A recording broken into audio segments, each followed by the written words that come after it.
ಕಿಚ್ಚ ಸುದೀಪ್ ಅವರಲ್ಲಿ ಉಗ್ರ ಮಂಜು ಅವರು ಯಾವ ಗುಣನ ತುಂಬಾ ಇಷ್ಟಪಡ್ತಾರೆ ಅಂಡ್ ಏನ್ ಕಲಿತ್ರಿ ಅಂತ? ಕ್ಯಾಮ್ರಾ ಮುಂದೆ ಇರಬೇಕಾದ್ರೆ ಒಂದೇ ಒಂದು ಸೆಕೆಂಡ್ ಕೂಡ ಅವರು ವೇಸ್ಟ್ ಮಾಡಲ್ಲ. ಹ್ಮ್. ಆ ಕ್ಯಾಮ್ರಾ ಮುಂದೆ ಏನೆಲ್ಲ ಮಾಡ್ಬೋದು ಒಂದು ಪಾತ್ರಕ್ಕೋಸ್ಕರ, ಏನೆಲ್ಲ ಮಾಡ್ಬೋದು ಆ ಶಾರ್ಟ್ಗೋಸ್ಕರ ಅಂತ ಯೋಚನೆ ಮಾಡೋದಿದೆಯಲ್ಲ, ಆ ಕೆಲಸ ಫೋಕಸ್ ಮಾಡಿ ಯೋಚನೆ ಮಾಡೋದಿದೆಯಲ್ಲ, ಅದನ್ನ ನಾನು ಕಲ್ತೆ. ಯಾಕಂದ್ರೆ ಒಂದು ಸಲ ಕ್ಯಾಮ್ರಾ ಮುಂದೆ ಅಲ್ಲಿ ಏನಾದ್ರು ನಾವು ಮೈ ಮರೆತು ಲೈಕ್ ಏನೋ ಸುಮ್ಮನೆ ಕೇರ್ಲೆಸ್ ಆಗೋ ಆ ಪಾತ್ರದ ಏನೋ ಒಂದು ಸಣ್ಣ ಸಣ್ಣ ಮೂಮೆಂಟ್, ಸಣ್ಣ ಗೆಸ್ಚರ್ ಇದ್ರೂ ಪರವಾಗಿಲ್ಲ, ಒಂದು ಸಣ್ಣ ಡೈಲಾಗ್ ಇದ್ರೂ ಪರವಾಗಿಲ್ಲ, ಅವ್ರು ಅಷ್ಟು ಫೋಕಸ್ ಮಾಡಿ ಅಷ್ಟು ಮಾನ್ಯತೆ ಅಂದ್ರೆ ಅಷ್ಟೊಂದು ಆಳವಾಗಿ ಇಳಿದು ಅದ್ರ ಬಗ್ಗೆ ಅಭಿನಯ ಮಾಡ್ತಾರೆ. ಅದನ್ನ ಕಲ್ತ್ಕೊಂಡ್ರೆ ಒಳ್ಳೇದು. ಯಾಕಂದ್ರೆ ಸಿನಿಮಾ ಒಂದ್ಸಲ ರಿಲೀಸ್ ಆದ್ಮೇಲೆ ಆ ಸಿನಿಮಾ ಇದ್ದೇ ಇರುತ್ತೆ. ಆ ಸಿನಿಮಾ ನೋಡ್ಬೇಕಾದ್ರೆ ಅಯ್ಯೋ ಈ ಜಾಗದಲ್ಲಿ ಈ ಸೀನಲ್ಲಿ ನನ್ನ ಈ ಶಾರ್ಟಲ್ಲಿ ಈ ತರ ಎಕ್ಸ್ಪ್ರೆಷನ್ ಕೊಡ್ಬೋದಿತ್ತಲ್ಲ ಅಂತ ಅನ್ಕೊಳ್ಳೋ ಬದಲು ಆ ಕ್ಯಾಮ್ರಾ ಅನ್ನೋದಾಗ ಶೂಟಿಂಗ್ ಸ್ಪಾಟ್ ಅಲ್ಲಿ ಆ ಪ್ರೆಸೆನ್ಸ್ ಇರುತ್ತಲ್ವ, ಅದನ್ನ ನಾನು ಕಲ್ತೀನಿ.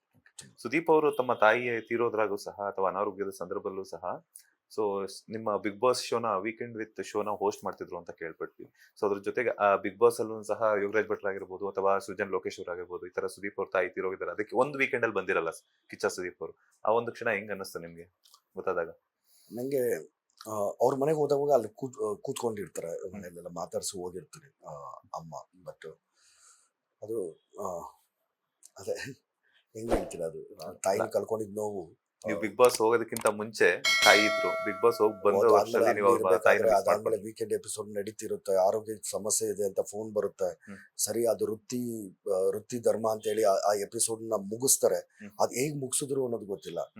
ಯಾರಿಗೂ ತೊಂದರೆ ಕೊಡಬಾರ್ದು ಅನ್ನೋ ಮನೋಭಾವದಲ್ಲಿ ಮುಗಿಸಿ ಹೋಗೋಷ್ಟೊತ್ತಿಗೆ ಪಾಪ ಮಾತಾಡಕ್ ಆಗ್ಲಿಲ್ವಲ್ಲ ಲಾಸ್ಟ್ ಮೂಮೆಂಟ್ ಅಲ್ಲಿ, ಅದೆಲ್ಲನೂ ಸಿಕ್ಕಾಪಟ್ಟೆ ನೋವಾಯ್ತು.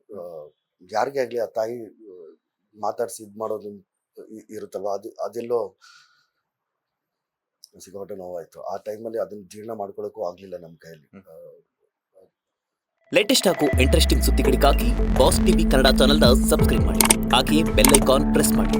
ಇದರ ಜೊತೆಗೆ ಫೇಸ್ಬುಕ್, ಇನ್ಸ್ಟಾಗ್ರಾಮ್, ಎಕ್ಸ್ ನಲ್ಲೂ ಮಿಸ್ ಮಾಡದೆ ಫಾಲೋ ಮಾಡಿ.